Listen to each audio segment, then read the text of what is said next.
Harmonize with me and hold me tight all through the night. You're shining bright, I'm your oyster, baby, you're my pearl. William, we're here, we're back, we're here. I caught you unawares there. You did. I was just fixing my cans, as they call it. How's it going? Yeah, good. How are you? Yeah, I'm good, thanks. Yeah. What's been happening this week? Let me think now. I came to your house. Yeah, you did. You made me eggs. We talked the week before last about my fantastic scrambled eggs method. Not really a recipe, just more of a method. It's a method, Dom. It's a method. And you even brought your own eggs? Brought my own eggs. I had eggs. Brought some chives. I didn't want to get to the house, having thought about making scrambled eggs, and you go, well, where are they? Oh, yeah. You know what I mean? You're making scrambled eggs, and I'm supposed to be bringing the scrambled eggs? Oh, the eggs. Yeah. So I brought my own eggs and some chives.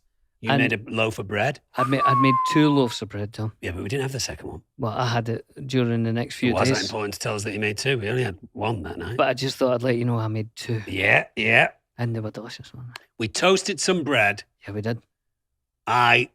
You toasted it? Yeah, I really whipped the scrambled eggs up into a frenzy in a deep saucepan whilst cooking it slowly.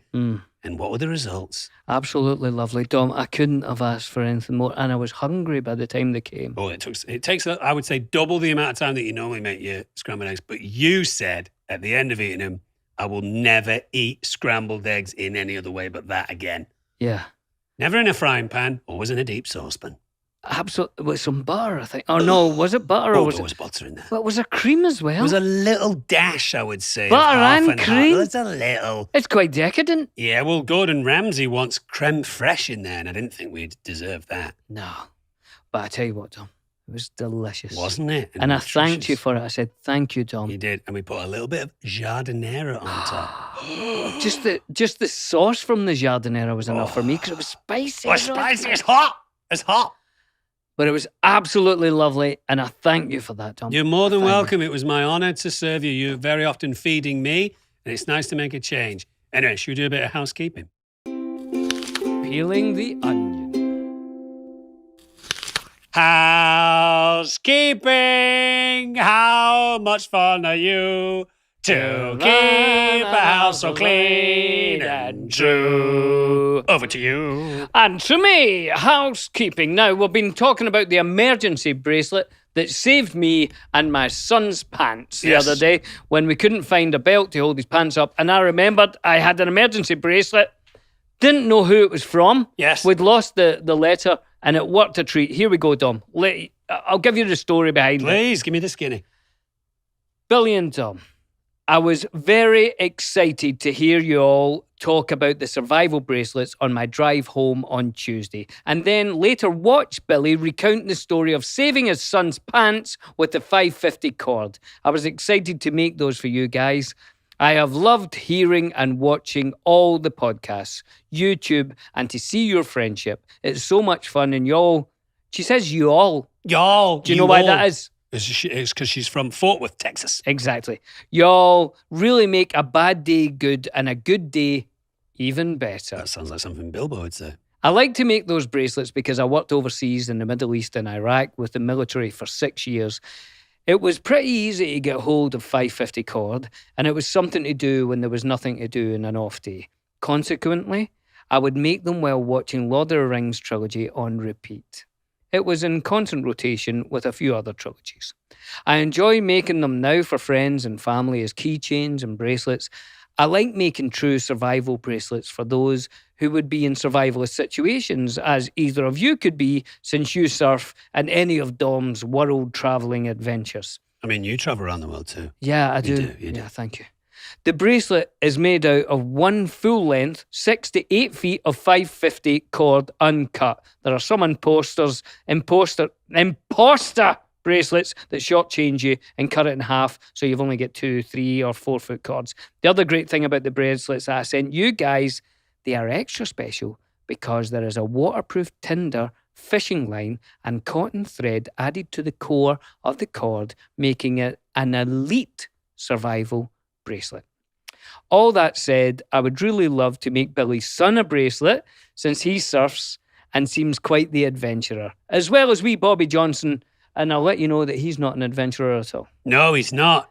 But if you give me the sizes, I'd love to do that. And anyway, Dom, it came from Jennifer Fagan, who's in Fort Worth, Texas. And Jennifer, I would like to say from me, my son, and Bobby Johnson, thank you very much. Yes, thank you. We finally got to the end of that mystery. Thanks, Jennifer, for getting in touch. We very much appreciate it.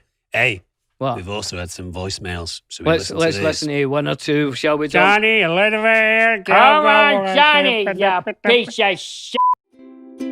Oh, emails and real mails. Fast as tigers, slow as snails. Hi, Billy and Dom. Absolutely love the podcast. I could listen to you guys talk for hours. So I work as a behavioral scientist, and I mostly focus on video games. And as I'm sure you are also aware of, video games often get a bad rap. But I was wondering, seeing as you really love playing League of Legends and other games as well, what are some of the positive aspects that you've experienced from playing games? What are some of the benefits that you've experienced from playing games? Yeah, just curious. Thanks. Dom, that sounds like League of Legends update. We've been playing quite a bit, haven't we? We've had some epic moments on the Rift. Oh, this I've week. been loving it, Dom. You got an S- and an S. Oh, I got an S minus, an S, and an A. All in this, and that's not like me. No, I'm or SAS. I'm C's and D's. Yeah, I know. But not this week. No, not this week. You've done fantastically well. Nunu, A, Heimerdinger, S minus, Wow. and Mermaid, Nami. S minus. Congratulations Thank to you you. very much, I sir. played with you during the Heimerdinger hijinks, and you were insanely fantastic. And then also Nunu and the Woolump. Although, and I wanted to ask you this, it's good to ask you this on the podcast. Nunu and the Woolump is very famous for rolling a massive snowball down True. lanes towards people. True. And the snowball gets bigger and bigger, and then you can hit it into someone, and it knocks them up in the air and freezes them for a second, Yeah. which you're brilliant at, very adept. But also, Yeah. I've seen Nunu and the Woolump people, the little kid on top of Yeah. the Woolump, Nunu, I Nunu. expect, is also able to throw an individual Yeah. snowball. I've never seen you do that. Oh, I do it. Really? Yeah. Because if you throw, is it 3 or 4, they freeze? I've never seen you throw a snowball. You've got a circle around you, and if you keep them within the circle while you're throwing the snowballs, by the fourth one, they freeze. But it's hard to keep them in the circle. And then you get Woolump to bite them. So is that why it's hard? Is you throw one and they start running, and then They start running, you try to keep up with them, and then it they go to cancels the them tiller. out once they leave Yeah. the sphere of snowballness. Yeah. Right. So I'm not great. I'm not great at remembering all the buttons. You know, it's not easy, Tom. But positivity. What positives does playing video games give you? Well, I positively killed all of the enemy team last night. The whole lot. which of I've them. not I done saw before. that. I never I saw. 1v5'd them. That's amazing. Yeah, I've never done that before, so I was very happy about that. Well, I mean, it's difficult.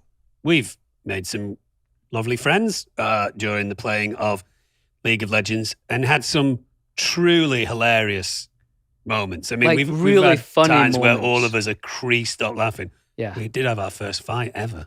That wasn't positive though.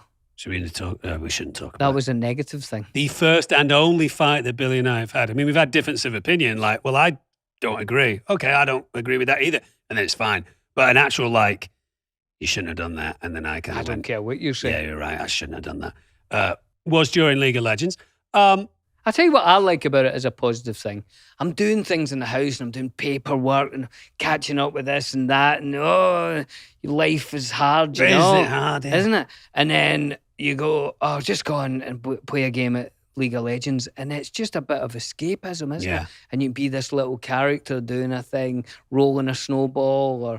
And it's just fun. It's just a little bit of escapism and fun. As a crew, you and I, our friend Nigel, our friend Andrew, our friend Jake, a few other people, Natalie that plays with us, I think as a crew, we're quite positive. Yeah. And we big each other up a lot. Yeah. So if someone does something, there's a lot of like, oh, well done. Oh, that was brilliant. Yeah, yeah. Oh, good for you type thing. Although the other thing is that sometimes if Nigel's had a beer or two, he can sometimes start to call us names, can't he? He gets quite, he doesn't like to lose. No one likes to lose, but Nigel doesn't deal with it very well. I think it's because he tries to pretend to his other friends He's good. that he doesn't play. Yeah. That, I'm not a nerd. I don't play video games. But he does play video games. He does play video games and he is a nerd. I think Nigel's in real conflict with himself because you and I look, every so often, a few times a week, we play this game and we're a bit nerdy about it. But Nigel kind of goes, "Oh, you playing your nerd games?" And we're like, "Yeah." He's like, "Oh, I'll be there in 2 minutes." So he's in deep conflict. But I think we pay each other a lot of attention and give each other kind of positive reaffirmance during COVID, especially when we were all isolated and locked down. I found League of Legends and the League of Legends community to be a place where I could have a little interaction with animals. I like fantasy as well. So dipping into a fantasy world of wizards and goblins and witches and cats on flying carpets, that inspires me, just walking around in my day to think that I'm involved in that type of game. So. Yeah, and just to get a little bit better at something, that a skill makes you kind of feel like, I did something, even if it is a video game. I mean, do you think you're getting better at League of Legends? I think you're digressing. Only joking, William. I don't know if he is. Voicemail? No, we've moved on. John says we've run out of time for our voicemail. John says there's no time for that because we've got a fantastic guest today, I'll tell you what. We got a message here about tongue twisters. We might do it next week. We got a message here about moving out. We might do that next week. But like you said, unfortunately, or fortunately, I should say, we've got a fantastic guest. A lot of people have been asking for this guest. Oh, wait. Before we do that, I know it's a long episode. Hold on. But I did ask just to continue on with our amazing regular segment of a swear word in each Lord of the Rings film. We've got one here from Nigel, and this isn't even in the film. It's just the title of the film. Right. He suggested Lord of the which I think is harsh. I don't know if I like that one. Go on. Hey, when Merry and Pippin, this is from Seamus Martin, who says, when Merry and Pippin go into Saruman's storeroom, one of them should loudly exclaim, "Holy f***." The same answer here from Mattia Spearstem. I've probably got that name wrong. And also Beecham X Frodo to Gandalf. Keep your secrets then. I like that one. Yeah. Here's one, Dom, and this is a Merry one, where before Pippin goes to Minas Tirith with Gandalf, Merry, when I've looked in the Palantir, you say, "Why the f*** do you always have to look?" I like that one. That caught me in my chest. We've got a lot of comments from people when Vigo, or Aragorn, I should say, kicks the helmets and breaks his feet. He shouts, "F*** or shit or or something like that." Remember last week we had Sean Astin Sam at Wise Gamgee said to Gollum, "Potatoes." Love that one. And my favorite yet. We had A. Delvo wrote back with Gollum answering, "What the taters, precious?" So that was lovely. All right, well, that puts the bow on it. We'll have more of those next week. Well, let's bring in our amazing guest. Wait till you see this. We are bringing in Tolkien expert Corey Olsen, and I'll read this thing from online here. Corey Olsen is the president and founder of Signum University, an innovative online university that enables students to pursue their passions without going broke. Brilliant. We want to talk about that with him as well. Yeah, for sure. Known online as the Tolkien Professor, Corey leads several weekly Tolkien discussions, including exploring The Lord of the Rings, a sentence-by-sentence journey through Tolkien's classic story. Sentence by sentence. So he basically reads the book and does a podcast about it. I love it. Brilliant. Well, should we bring in Corey? We're hoping to stump him, aren't we? Well, I've got a lot of things to ask him. I do too. Let's do it. Corey, it's great to have you on the Friendship Onion. Great to be here. Thanks for having me. I was running out of gas on the way up here, but I was listening to your podcast, so I didn't want to even take a break to go into the garage and get gas. It's incredibly interesting. You guys go so in depth, but Oh yeah. and I know a little bit about Tolkien, but you guys, you know a lot about the professor and the world that he invented. Oh, it is so much fun going over. I've taught Tolkien, of course, many times. I used to teach in college classes and things, and every time you read it through, especially every time you discuss it with students, there are always new things that you see. And so, in the Exploring the Lord of the Rings discussions that we do every week, just kind of going through the whole book sentence by sentence, man, I've probably read this book 50 times, but going through every single week, there's something that we come across that I'm like, have I even read that before? Like, has that been there the whole time? Brilliant. It's just amazing. It's so much fun. Last night, we had session number 218 just last night, and we were talking about the passage where Boromir blows his horn before they leave Rivendell. Yeah. And it was fascinating.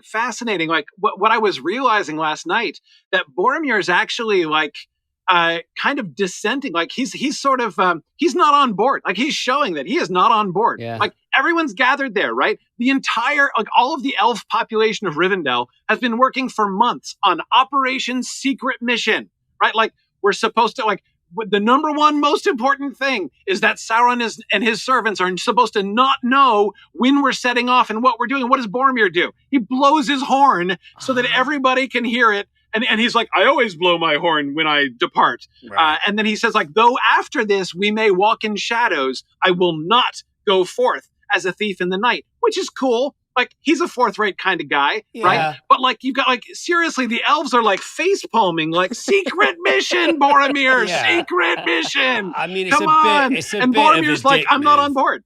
Yeah, it's a little bit of a dick move. That's like a bunch of guys, that's like a party of people getting together for a surprise birthday party and saying, right, shh, we'll close the curtains, we'll turn the lights off, and when she comes in, that's when we'll say the surprise. And as the person parks at the driveway, one guy goes, hey, surprise! No, shh, quiet. And then his excuse for that is, I'm not that kind of guy who does surprises. I announce. Exactly. Yeah, exactly. Yeah, it's a bit of a douchebag move. Yeah. Yeah, I don't remember I don't that. like to do that kind of thing to people. Yeah, no, that's it. That's Boromir. That's Boromir. So let's take it right back to the start. Let's take it back. We're going right back.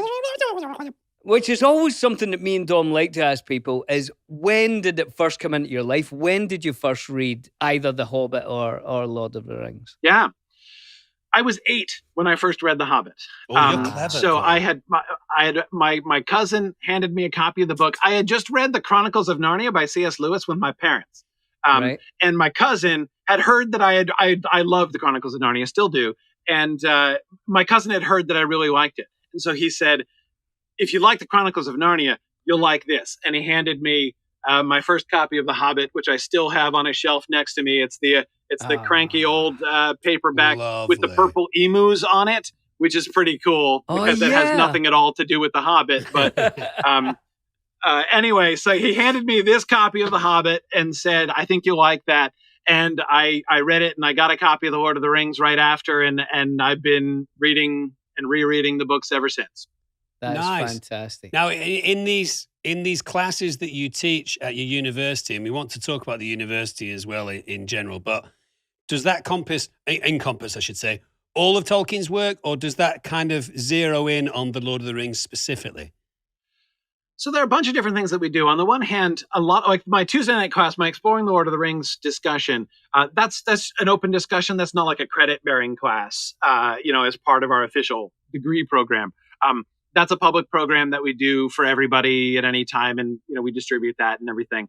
Our courses within the graduate degree program cover lots of things. We certainly cover all of Tolkien's works. My broadcast there, I do a couple different broadcasts. So I do my Exploring the Lord of the Rings broadcast, which is just on Lord of the Rings, and goodness knows that's plenty. I said it was session number 218.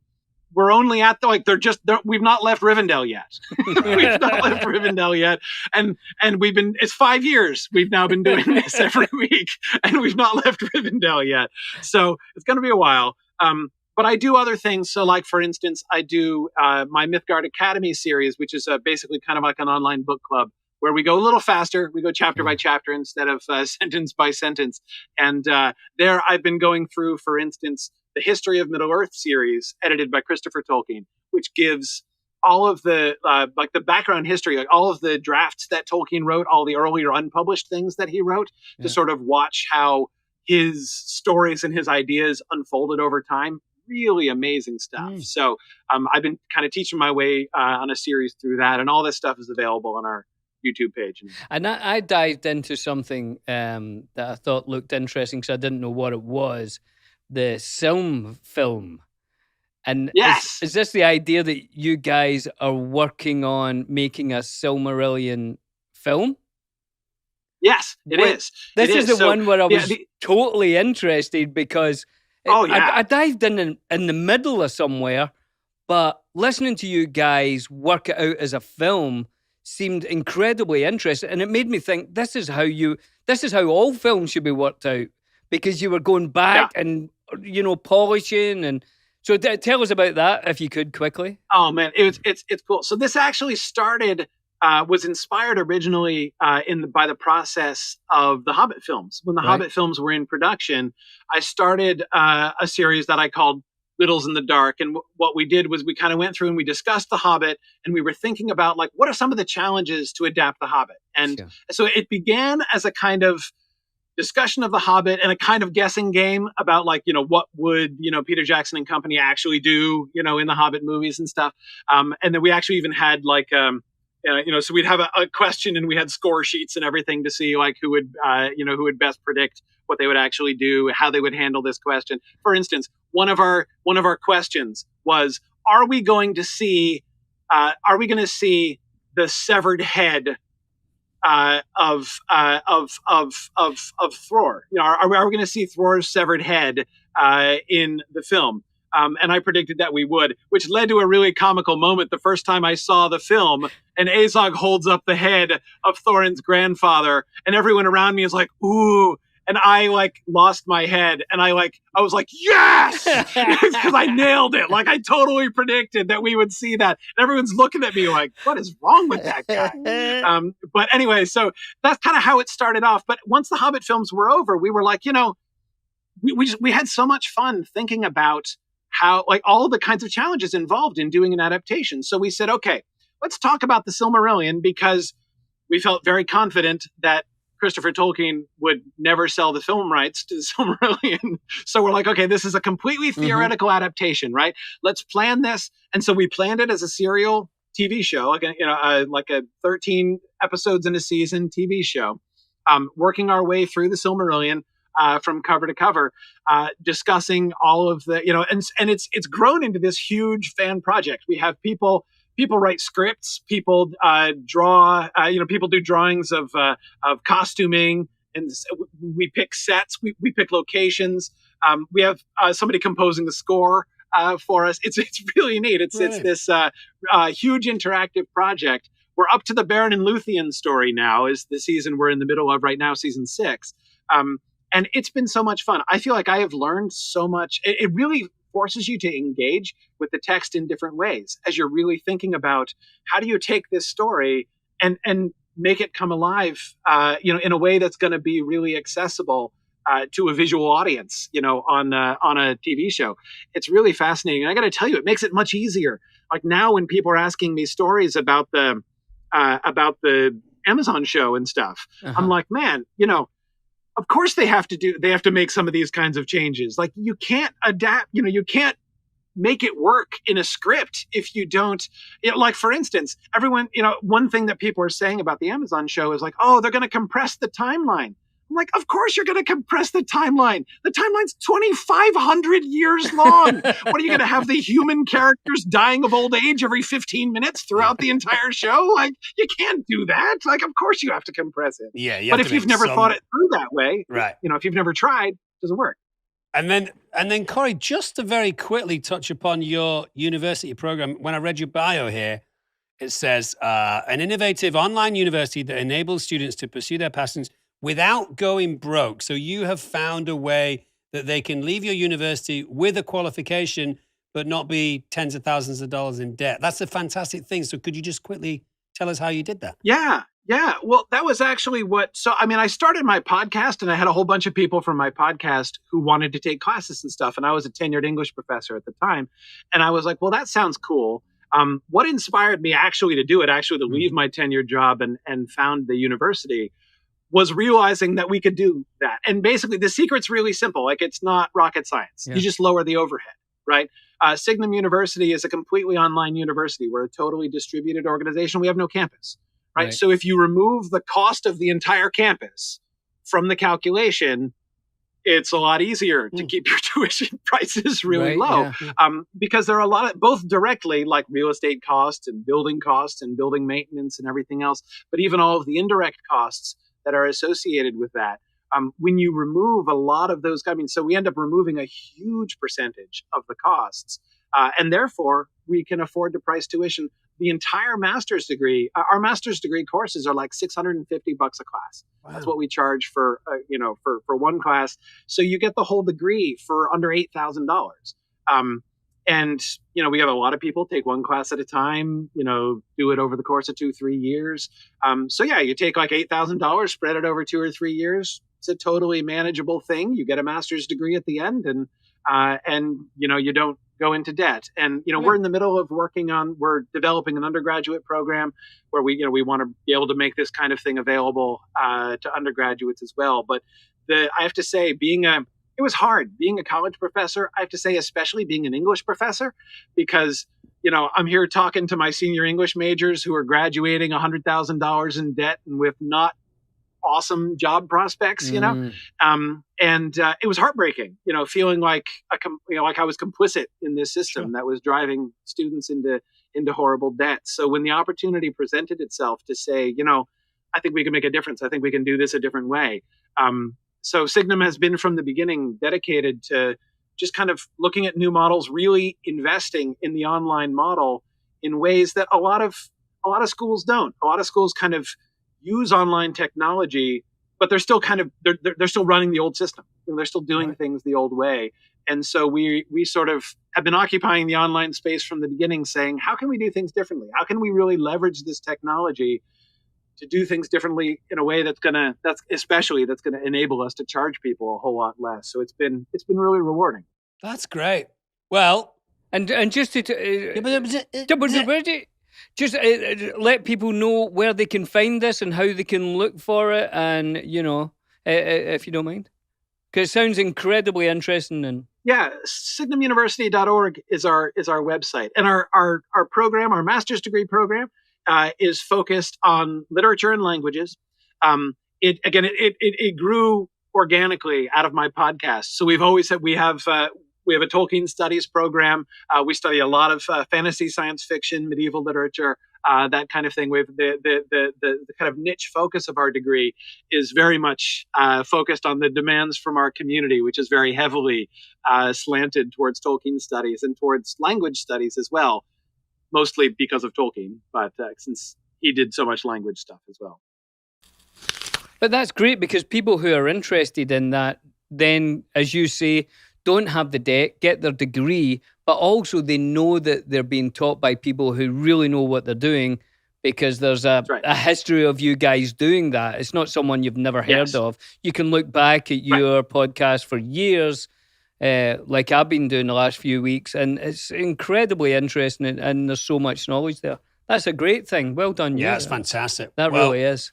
Corey, as I'm sure you can imagine, we've had a lot of people writing into us. I posted up today on my Instagram account, I said, what's the one Lord of the Rings question you've always wanted to ask an expert? I wondered if you'd be keen to see if you could answer some of these things. So I'll just have a look here. Let's go. Oh, wow, there's a lot.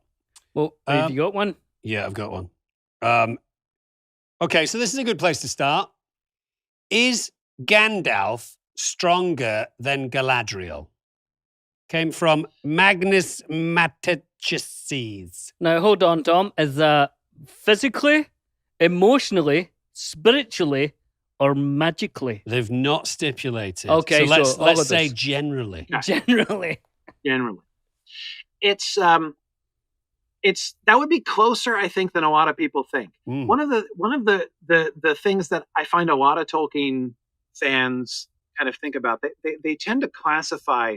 So Gandalf is a Maya, right? I mean, he's from Valinor. He's like a sort of angelic being who's, come and taken on a body, and more closely related to the Balrog than anything else, right? Is that accurate to yeah, say? exactly. Which is amazing when you think about it. Yeah. Exactly right. Yeah, like Sauron and the Balrog and Gandalf and Saruman are all kind of the same Brilliant category of creature, Right. essentially. Anyway, so, and then, so you've got these, the Maiar, you get the Valar who are at the top, right? They're like the pantheon of gods, essentially, of the world of Middle-earth. Again, high order angelic beings. And you've got the lower order of angelic beings, of which Gandalf and the Balrog and Sauron are all examples. And then you've got the elves and men, the incarnate beings in the world. So a lot of times people kind of assume, well, since Gandalf and Sauron are on this whole other level, right? Above the elves and the mere mortals and everything, they're like, angelic beings. They must be like orders of magnitude stronger, than any elf or any human. But it's not actually true. There's a lot more variety. Like that class of creature, that class of angelic creature in Tolkien's world is really wide. Like Sauron is enormously powerful, right? But there are a lot of creatures who are really minor. People who are like creatures who are like the spirits of rivers and trees and things like that. Like there are some of those that are around as well. And Sauron is like massively, massively stronger than they are. And some of the elves, like Galadriel, are really a big deal. So it's very possible, actually, for so some people have the impression that like no elf could possibly compete with a Maya. That like Gandalf must be way, way stronger than Galadriel. I think that it's way closer than people would think. I do suspect that Gandalf, like, if it came to it, especially after his resurrection, like Gandalf 2.0, when he comes back as the White Wizard, Gandalf is definitely stronger than Galadriel at that point, I would say. Right. Beforehand, it would be close. It would be close. I mean, if they got into a direct arm wrestling match, I suspect Gandalf would probably win. Right. But Galadriel's a big deal. I mean, she's a big deal. So I think it would be pretty close. So I'd give the slight edge to Gandalf, but I think it'd be pretty close. On the same sort of area of question, here's a question from Billy Boyd in Scotland. Hello to you. What or who within that sort of idea is Tom Bombadil? Yeah. So Tom Bombadil is a fascinating question. And there are lots of different ways to answer this question, but he basically, it seems like he has to be in that same kind of category of creature. Right. Even when Elrond, in the book, Elrond talks about it, right? They at the Council of Elrond, they debate the question. Because, it comes up briefly, you may remember, they're like, hey, Tom Bombadil, like, he didn't even turn invisible when he put the ring on. Like, right, yeah. He doesn't seem to be bothered by the ring at all. Maybe we should just bring the ring back to him and let him keep it. And then it'd be safe, right? And Elrond is like, no, Elrond and Gandalf both say, look, if Sauron were to come himself, right, and try to take the ring away from Tom Bombadil, could Tom Bombadil fight off Sauron? No, right, he couldn't do it. He couldn't do it. But anyway, the way that they talk about him, it seems pretty clear that they put him in that category as well. He is one of those spiritual beings who's physically manifested in the world. But he's different. Tom Bombadil's different in every way. He's just a different kind of guy. I mean, anybody who sings all the time and is constantly talking about the color of his own clothing is a very different kind of guy, right? So it's never really, you don't know who he is from any of the writing. Not exactly. Right. Not exactly. Well, especially since he doesn't have a normal story. He describes when he's telling about his background, he makes it clear he's been there, there in that spot. Yeah. Ever since before the elves, from the create, from the world gets created, Tom Bombadil goes down and says, This is it. This is it. This is my spot. This is my joint. I'm going to live here. And he stays there for the entirety of the history of the world, so far as we can tell. So he doesn't have like a normal story. Like nothing happens to him except in as much as things change around him. Like he remembers like, oh yeah, there was this time when the elves came through and they were here for a while and that was kind of cool. And then the Numenorians, they had a kingdom nearby and that was fun for a while, but then they left and, but he doesn't change and he doesn't move and he doesn't do anything. Isn't it right? great? Well, I mean, he does I think that's why I like anyway, that character so much. He's great, Bombadil. He's almost like I think of him as like an Indian guru or something sitting in a cave. Sage. And he's just, he knows everything and he's quite happy. Like he could move somewhere else. Except he does more prancing. He does a lot more yeah, prancing. exactly. And encourages the hobbits to take their clothes off quite a bit, which is interesting. But like, obviously, he didn't feature in the movies. But am I right in remembering that in the book, when the hobbits get to the company of Tom Bombadil, don't they spend years with him? Well, it's weird because it's actually only a couple days, but there's this dilation of time, right? Like there are a couple places in the books where they stop for a while and they kind of like lose track of time, and in the book they spend 3 chapters basically in Tom Bombadil land. Yeah. And it's one of these examples of no modern editor would ever publish The Lord of the Rings today. Like if J.R.R. Tolkien were to have submitted his manuscript to an editor, like to a publishing house in 2020 or 2021, he would like the editors would rip it to shreds. Like the editors would never let a book like that get published these days, right? And you think about it, right? We've just established the ring wraiths, the Black Riders, right? They're the antagonists, and Frodo and the hobbits, they're running away, and all like we got to stay on the low down to make sure the Black Riders don't catch us. So let's go through the forest. Okay, so they enter the forest. Then 3 chapters in which there's almost no reference to the Black Riders at all. Like we forget about the Black Riders. Right. They're in this like totally different space. And what it's like an old-fashioned fairy tale, right? Where you enter into the woods and then you're in a different time and place and you're encountering strange creatures. And then the hobbits themselves even report that kind of experience when they get back to the road before Bree. At the end of the 3 chapters, they do visit Tom Bombadil in his house, and then they go to the Barrow Downs and have the freaky Barrow White incident, and then they run naked on the grass, as you were just remembering, the therapeutic nudity at the end of the Barrow White sequence, and then they get back to the main road, and they're about to go to Bree. And when they get back to the road, they have this moment where they're like, "Whoa, real world again." It's like they've passed through the boundary of fairyland again, and now they're back in the real world. And yeah, Black Riders, shoot, we got to be careful. Right. Black Riders are looking for us. Let's get back. But for those 3 chapters, we're in a totally different world. So, I like the Old Forest with Tom Bombadil is like that. Rivendell is kind of like that in some ways. Lothlorien. Lothlorien especially is like that. Yeah. I remember during principal photography, Pete talking to us about some friction between online communities saying, it seems like Tom Bombadil is not going to feature in these movies and why he's such an important character. And Pete talking to us guys on set saying, look, I think Tom Bombadil is a fantastic character, but unfortunately in terms of trying to tell a filmic narrative, we simply can't sit around for this time with this charismatic character, So I think he was probably the biggest omission in Fellowship that we were all conscious of a fan community having an opinion about. Oh. Yeah, I think you're right. Yeah. Corey, could we? It's go on. Yeah. I was just going to say a really quick story about that. It was literally, I have a flashbulb memory of this. The very first time I heard that the Fellowship of the Ring movie was being made, right? Literally the very first thing that popped into my head as soon as somebody said they're making Fellowship of the Ring movie, my very first thought was, well, they're obviously going to cut Tom Bombadil. Oh, really? That was literally the very first thing I thought. Yeah, for exactly that reason. Like, it was just so obvious. And I was immediately bracing myself. I knew they would do it.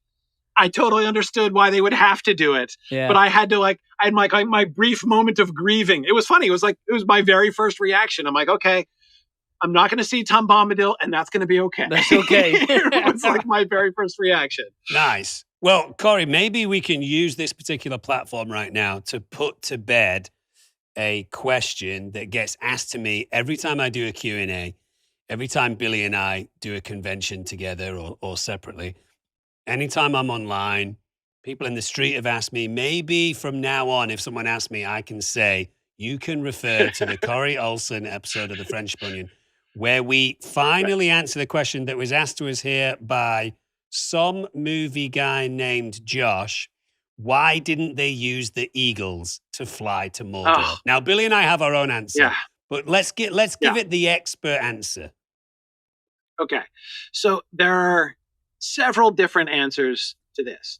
One, and the simplest and most obvious answer to this, is that is a crappy story. Who wants to read that story? Who wants to watch that Yeah, story? there's no drama. Right? That's what we said the other day. That's a terrible story, right? So of course that's not going to be how it's going to happen. I mean, and by the way, you can do that to any story that's ever been written, right? You can always say, like, you can remove any drama from any story by saying, well, like, if like all you need is to introduce some kind of Deus Ex Machina. Yeah, there's always a way to short circuit a plot, and it's never a good idea. Yeah. So that's like one simple answer, right?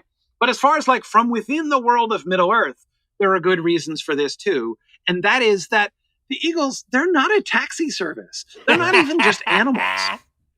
Like you can't like hire a winged Uber. Like it's not how it works.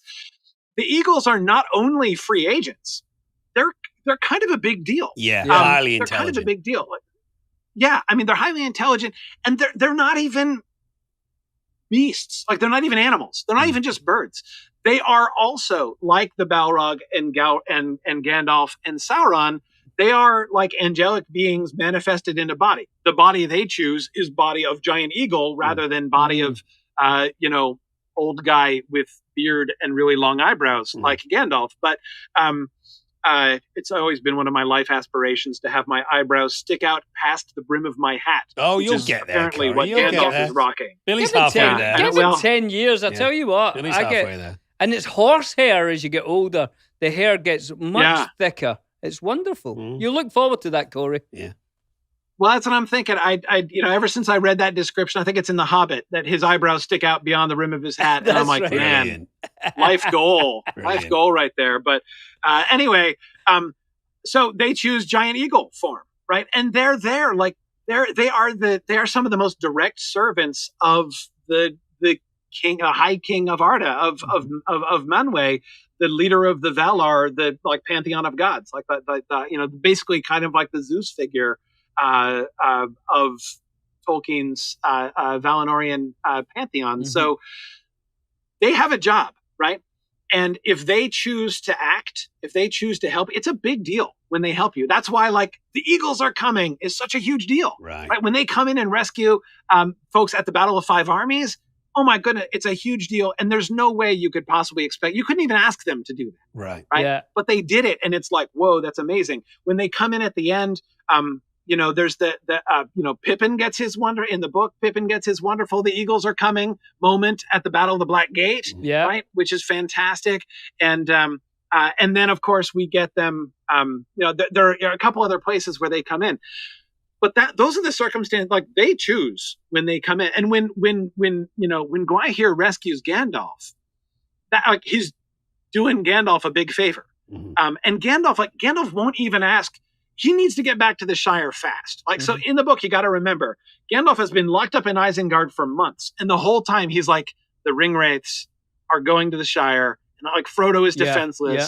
They're going to hunt down Frodo. I'm trapped here and there's nothing I can do. So he's like months, day in and day out, been sitting there imagining like they've probably gotten to the Shire by now. Frodo's totally dead already. He's desperate, right? And he gets rescued by an eagle, right? Yeah.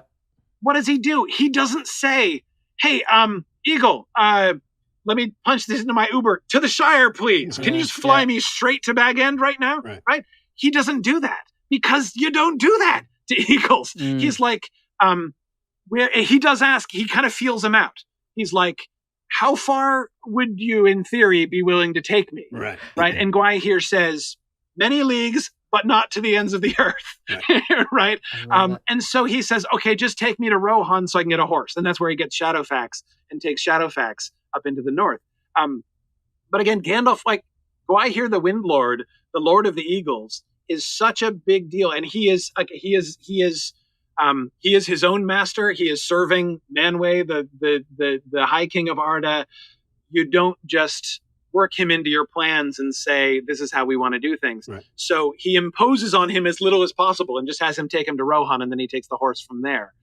So again, that's an illustration. Like, it's a complete misunderstanding. Like, yeah, it does seem awful convenient to have a bunch of giant eagles who could just fly you in. Right. Yeah. But that is not the job of the giant eagles, and nobody, not even Gandalf, would, pitch that to them. Right. I Because remember that is not their job. I remember the Pippin at the Black Gates during the movie, because all the writers of Lord of the Rings, the film, obviously were huge Tolkien fans as well.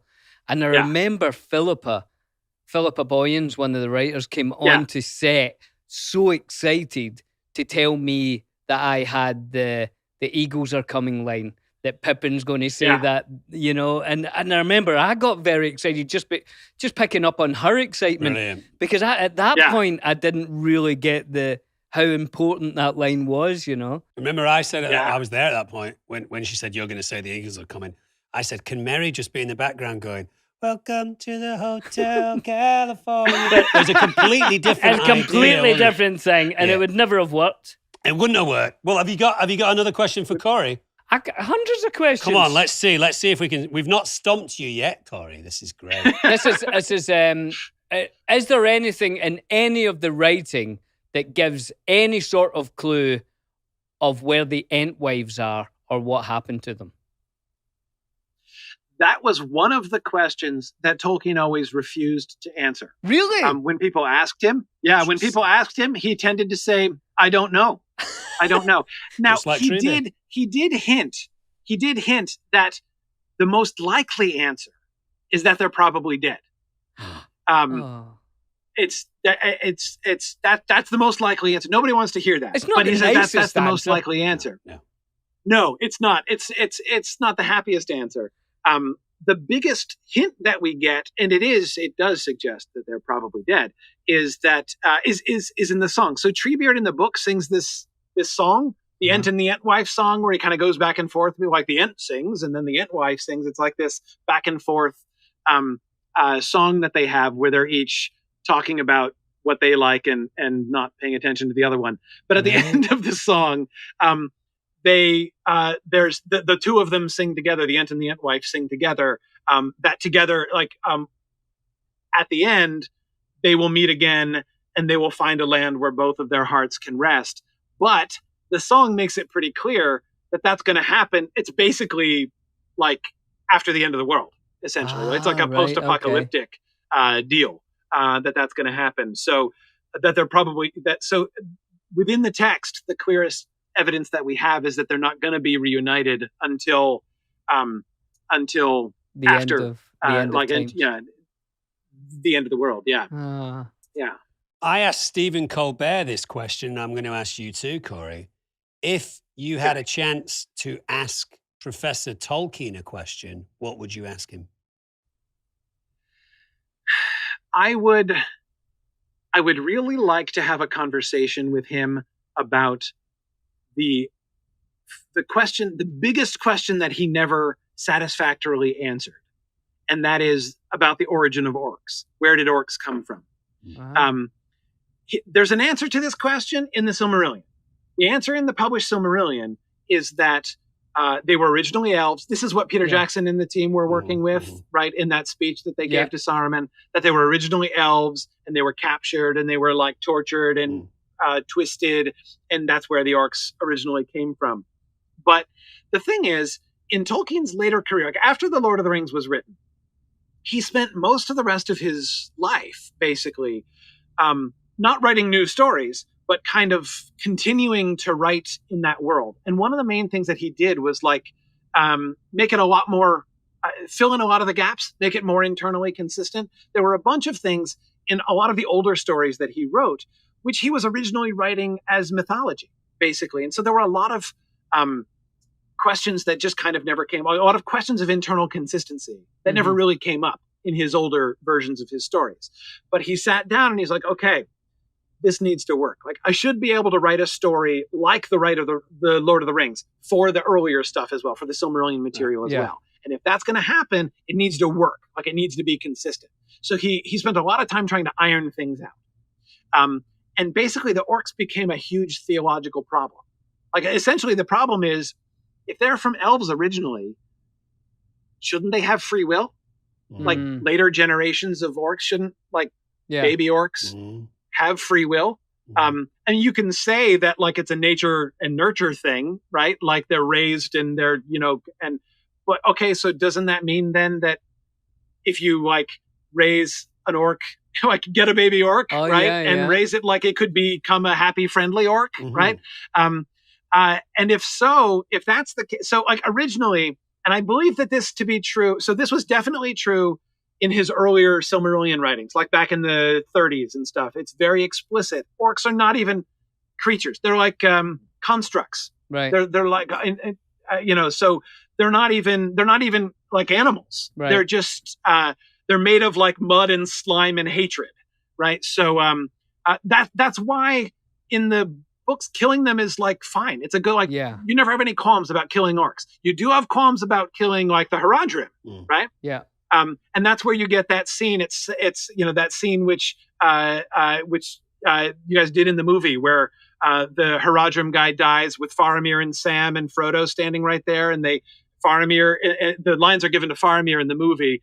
It's Sam's internal monologue in the book. Yeah. But when they're looking at the dead Haradrim guy and saying, was he really evil in his heart? Would he rather have just gone home? Is that those kinds of questions are questions that you ask about humans, but not about, in the books, not about orcs, right? You just kill orcs, and the more orcs you kill, the happier you are, because they're basically just like murder machines. Like, that's what orcs are. They're not people. They're just like murder torture machines. And so the more of them you decommission, the better the world is going to be, right? That's kind of the way orcs were conceived before. But if they're originally elves, then, like, do they have souls? Do they have, like, could they repent? Can they get better? Right? And in which case it totally changes the framework towards them, right? So he was really divided about this. In the published Silmarillion, Christopher Tolkien, so Tolkien had bunches of ideas about this, and Christopher had to choose one to put in the Silmarillion. So he chose the elf version. Yeah. But there are lots of other versions that he had, and he never really solved this problem completely. So the question I would ask is, that's the question I would ask. I would say, can we talk about the origin of orcs? Just to, like, because I just like to, like, brainstorm with him. I'd love to hear, because he changed his mind so many times. I'd love to just kind of talk through with him, what was at stake, the kind of the philosophical issues that were at stake. It came down ultimately to him, to, like, theology. Like, evil can't create new things. So it can't be just like a new species that was created by Morgoth, because evil things can't do that. But free will, evil also doesn't have the power to remove free will from a creature that's been given free will. You can enslave a person, you can, like, brainwash them, but again, you can't make their babies brainwashed before birth, So, and anyway, I can say he never solved this problem. The orcs are the biggest. So basically, like, make your mind up, Professor Tolkien. Do you know what I mean? I think that's come up with some ideas that are constructive. I can see why he would have problems with that, the way, especially the way in the film Aragorn, like, takes out thousands of orcs. Like, he doesn't care. Well, you have to have a bad guy. That sounds like that sounds like a long afternoon in an Oxford pub, smoking with quite a few pints. That's just what I would. That's it. I would line up a set of pints, and we'd have a long talk about. I think you'd be there until closing time, to be honest. But I think that's a talk that I would like to see, though. That would be great. Here's a question that I've actually seen quite a few times online, which is an interesting one to kind of throw around. Why is the ring so quick to corrupt Smeagol to the point of him relatively quickly killing his brother, but doesn't seem to do the same to Bilbo and Frodo? Yeah. And the answer is, it's all about the attitude with which he began, right? Remember how Gandalf emphasizes, he plays on Frodo's word. Remember, like, Frodo in chapter 2, when he's first hearing about Gollum and the fact that like who Gollum was and everything, and he busts out and says, "It's a pity Bilbo didn't stab the vile creature when he had a chance." Yeah. Right, when he hears up, because it's through Gollum that now Sauron has learned that Frodo has the ring. Right, so he's like, "Oh man, if only Bilbo had offed that guy when he had a chance, then I wouldn't be in this pickle." Right, and Gandalf pounces on that and says, "Pity. It was pity that stayed his hand. Pity and mercy, not to strike without need." And then he adds, "You can be sure that Bilbo took so little harm from the ring because he began his ownership of it with pity." Right? So and that's the difference. The difference was when Smeagol saw the ring, he was already the kind of person, like he was already making choices of, I want things for myself. I want to find out secrets. I want to find a lever that I can use against other people, right? And so the ring to him was immediately a way I can do that better and get more power for myself, right? So the ring had a lot to work with him, even though he was just this little hobbit guy, but that's the direction that his heart was going already. So that's why as soon as he sees the ring, he wants it, right? And he's immediately moved. It escalates to murder with Diagon. Yeah. Bilbo, he has the ring. He doesn't really know what it is, but when he has the ring, his first that crucial moment, like that deciding moment at the beginning, he has empathy for Gollum. He's looking at Gollum and thinking like, I need to save my own life. I need to kill this guy because if I don't kill him, he's gonna kill me. And then instead, he says, "Man, first of all, this isn't a fair fight, but secondly, what a horrible life this thing is leading." Right down here in this cave by itself, and he imagines himself in that position, alone, friendless, solitary in the darkness, eating raw fish and dead orcs for years. Like a drug addict, basically. Like the kind of the classic stories that you hear of someone, sleeping in an alleyway. They've lost all contact with their friends and family. They're penniless. They're homeless because of drugs. I mean, I know Andy Serkis had talked about playing Gollum as a drug addict. There's a lot of correlations between those two stories. Yes, exactly. He has. So even though he doesn't understand the ring's role in that, he doesn't necessarily know to contextualize it in that way. But that's the kind of empathy exactly that he has for Gollum. And so since that was who Bilbo was and kind of the frame of mind in which he begins his possession of the ring has a much longer uphill battle with Bilbo. We see it make some progress. The conflict he has with Gandalf in chapter 1 of the Fellowship of the Ring, we can see the hold that the ring has on his heart. It's really hard for him to give it up. But it works much more quickly on Smeagol because Smeagol's already pointed in that direction. He's wanting something that will give him more power, more leverage, more, inside information. And so the ring's able to work on that really, really quickly. I love that moment in the film where you see Ian Holm was such an incredible actor. And you see in that moment of him standing up to Gandalf, where he's convincing himself. He kind of goes, "You want it for yourself," and he thinks, "Oh, maybe I could tackle Gandalf for the first time ever. Maybe this is somewhere where I draw a line in the sand, and I kind of say, come on then, put up your dukes. I'm willing to fight you for this ring." And then immediately Gandalf owns him, and you see him go, "Oh, I'm sorry." Brilliant moment in the film. Brilliant. Yeah. Well, Dom, we're midway through that chat because Corey has got a lot of facts and a lot of things that we can learn about. Extensive knowledge. So much, in fact, we're going to have to split it right down the middle like a sandwich. We're doing a Corey sandwich. Exactly. So the Tolkien Professor, we'll see you again next week on The Friendship Onion. Lovely stuff. If you've got any questions, please send them to thefriendshiponion@castmedia.com. That's cast with a K. Yes, and if you're enjoying the podcast, please subscribe, rate, review. You can also leave comments for us on our YouTube channel, and you should go and check out our Spotify playlist where we put up all the songs that we listen to on the show.